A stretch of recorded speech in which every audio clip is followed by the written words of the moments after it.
इयत्ता 10वी प्रकरण 7व महत्वमापन अभ्यास 7.2 मध्ये आपण तिसरं गणित बघत आहोत। आपल्याला परीघ 1 दिलेला आहे 132, परीघ 2 दिला आहे 88, परीघ 1 वरून आपण r1 काढणार आहोत। त्याच्यासाठी आपल्याला सूत्र आहे पाय r1 बरोबर 132। 2 पाय जे आहेत ते आपण डाव्या बाजूला घेऊन गेलो तर ते भागिले होणार, मग r1 बरोबर 132 चे 2 पाय, 2 ने आपण 132 ला भागलं, 2 के 2, 2 सक 12, 13 न 1 दिला, 13 न 12 गेले, उरला 1, वर्ण घेतले 2, परत झाले 12, 2 सक 12, उत्तर आलं 66 छेद पायची किंमत 22/7, हे 22/7 आपण वरती नेताना उलट करून गुणिले घेणार, 66 गुणिले 7/22, 22 एके 22, 22 त्रिक 66, 7 त्रिक 21, r1 बरोबर 21 सेमी। आता आपण r2 काढण्यासाठी परीघ 2 आपल्याला दिला 88, 2 पाय r2 बरोबर 88, हे 2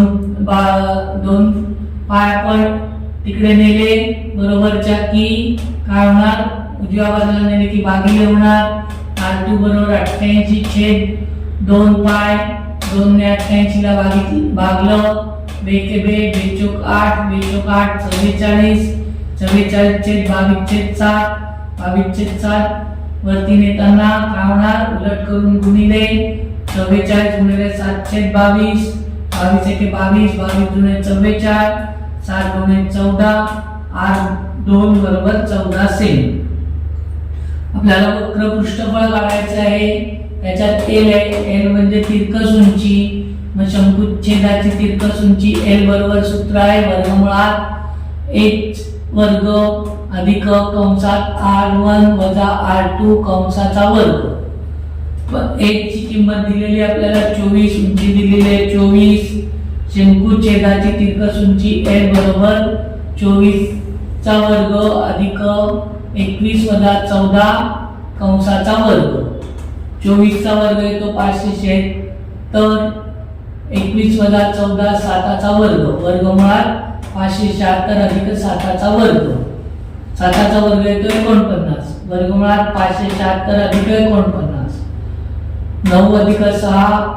15, चला 1, 7 नी 8 आणि 4 12, चला 1, 5 अधिक 1 6, वर्गमुळात 625, 625 चा वर्गमूळ 25, शंकुच्छेदाची तिरकस उंची l बरोबर 25 सेमी। शंकुच्छेदाचे वक्र पृष्ठफळाचे सूत्र दिलेले आहे आपल्याला पाय l कंसात r1 अधिक r2। शंकुच्छेदाचे वक्र पृष्ठफळ बरोबर 22/7 l 25 गुणिले 21 अधिक 14, 21 अधिक 14 35, 22/7 गुणिले 25 गुणिले 35, 7 5 35, 5 ने आपण 22 ला गुणलं 110, 22 ला 15 110 गुणिले 25, 110 ने पहिले 0 लिहिलं, आता 11 ने गुणणार, 11 5 55, 5, 11 गुणिले 22 अधिक 5 27, 2750 चौरस सेमी। शंकुच्छेदाचे वक्र पृष्ठफळ 2750 चौरस सेमी।